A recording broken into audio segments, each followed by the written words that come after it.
Today I'm preparing 4 unique dishes, which are simple and easy. First of all, rib duck with herb butter on rye. After that, I'm taking a lamb leg off the bone, marinating the flesh, frying it, and serving it sliced on flatbread with eggplant and harissa. My third dish is salt and pepper squid with garlic aioli. And finally, fried bread with roast tomato and goat's cheese salsa. All for some friends which are cruising over this evening.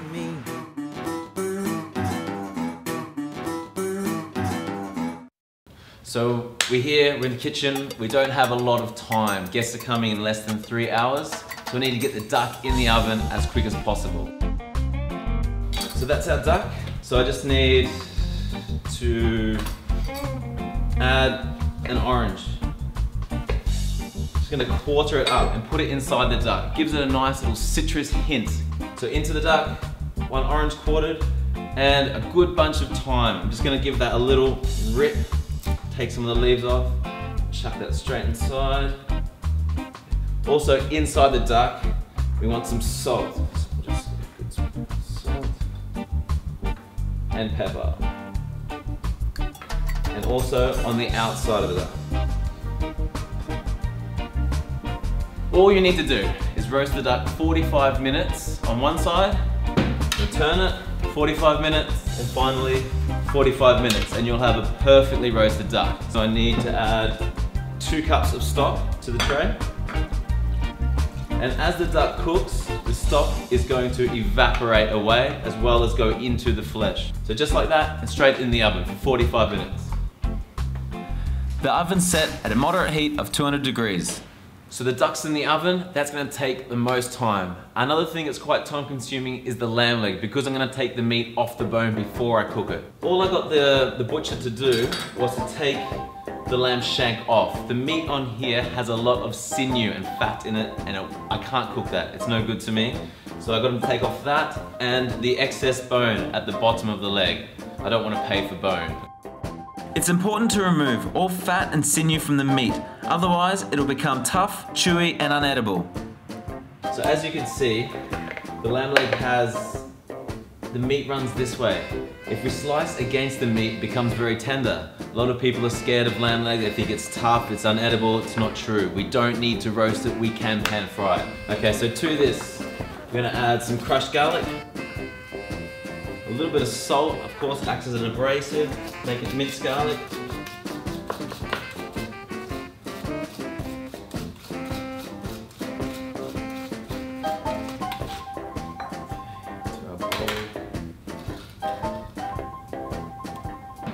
Okay, some lemon zest.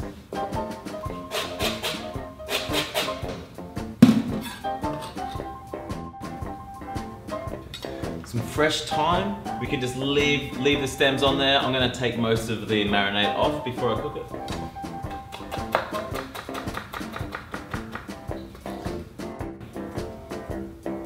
A teaspoon of cumin and a teaspoon of pepper. A good glug of olive oil.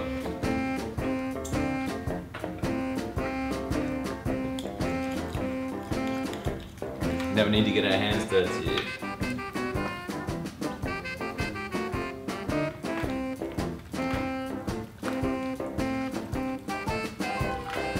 Okay, so we'll just leave this in the fridge until we're ready to pan fry it. So it's been 45 minutes and the duck is ready for its first turn. With the lamb, we're gonna put some eggplant puree underneath on the bread. So we just need to roast some up. Slice the eggplant lengthways and score the flesh to help reduce the cooking time and to get the flavors deep into the eggplant. Next, thinly slice some garlic and scatter them roughly over them. Sprinkle some cumin, salt, pepper, and a good glug of olive oil.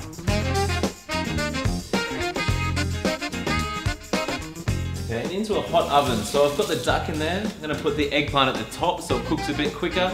Should only take about 15 to 20 minutes. Okay, now harissa yogurt. First thing, harissa. Chili, cumin, coriander, and garlic, olive oil. Easy. And to this, I'm just gonna add about 150 mils of fresh, natural, unsweetened cream.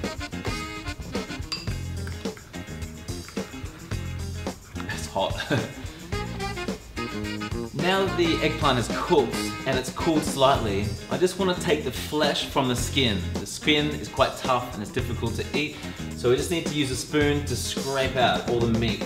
We need to blend the eggplant with 150 grams of diced butter. Make sure your butter's really cold. If your butter's warm and you put it in, it'll just separate. I want it to come together.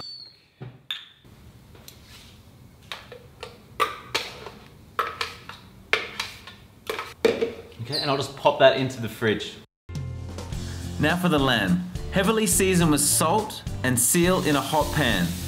We should bring the meat out of the fridge 5 minutes before cooking to ensure an even cooking degree. Each side only needs 3 minutes. Remove the lamb and let it rest for 5 minutes.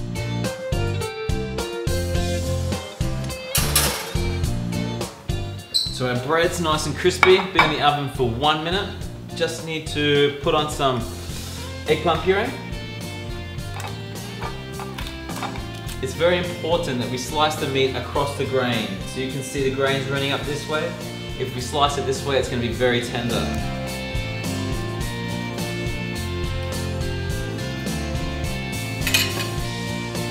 Okay, and as you can see, the meat's perfectly pink. Lamb, and it'll be very tender because of the grain, as I just explained. And to this, just going to add some coriander leaves. And finally, our harissa yogurt that we made earlier.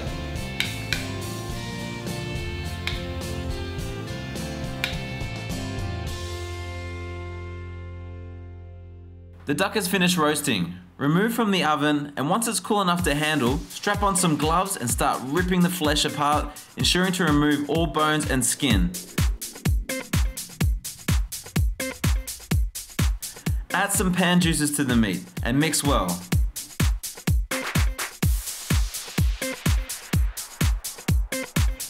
The duck is going to be served with some herb butter and rye bread. So roughly chop some basil and parsley along with 200 grams of butter and 1 clove of garlic, sliced and crushed with salt.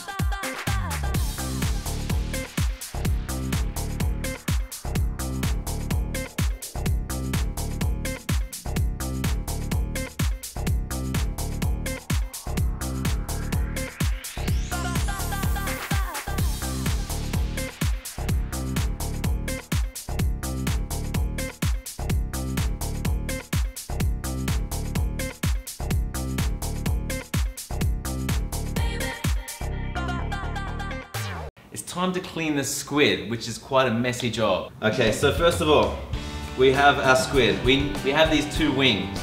All you need to do is pinch your fingers behind the wings and rip that off.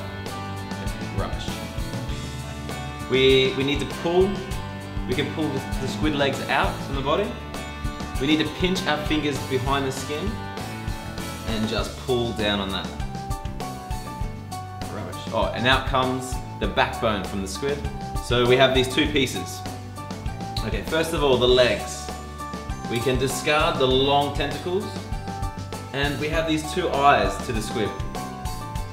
We need to cut just below the eyes, and then you have the legs, and you just squeeze it, and out comes the beak. This is another bone. We discard that, and we keep the tentacles. Now with the body, it's like a tube. I'll just take the tip off, and the base off the tube. And we run our knife straight down that line. And it opens up. So use the back of your knife to scrape that clean. If we cook the squid like this, it's going to be quite tough. So we need to score it for 2 reasons: to make it tender and to put some flavor inside the squid tube.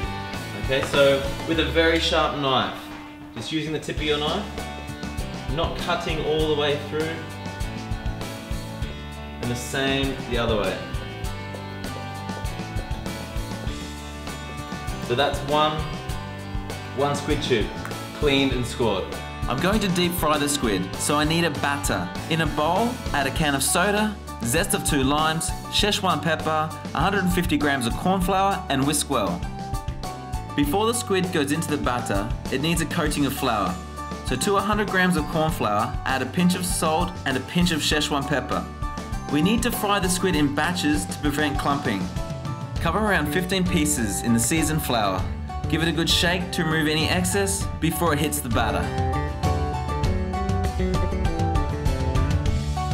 Fry the squid into hot oil, wiping the sides of the squid on the bowl before it goes in.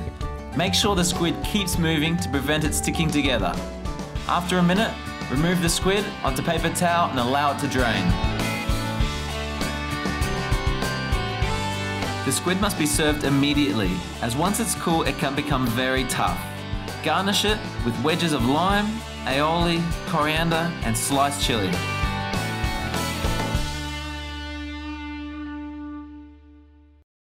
For the deep fried bread, I'm just going to serve it with a salsa of goat's cheese and roasted tomatoes. So I just need to blister these tomatoes in the oven for a short time, 5 to 8 minutes. So all I'm going to do is slice them in half, lay them out, salt and pepper, bang. Remove the roasted tomatoes and allow them to cool. Pick the leaves of some basil and some parsley and roughly chop and add them to the bowl, along with the roasted tomatoes and any juices from the pan. For the goat's cheese, cut it along in half and roughly tear it along with the tomatoes and the herbs.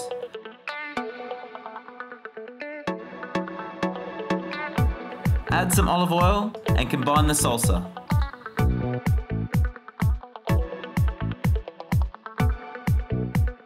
Bread dough, all I've done is made a basic bread dough, very simple, and I've cut it up into pieces that are about 100 to 120 grams in size. And all I'm going to do now is roll it out to about ½ centimeter thick with a bit of polenta, cornmeal on either side, cut it into quarters and deep fry it.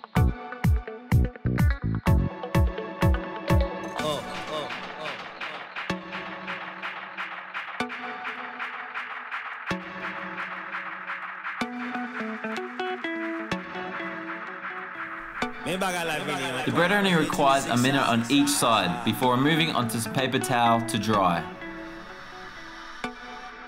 To the plate, add 3 tablespoons of the salsa, along with some olive oil and some balsamic for garnish.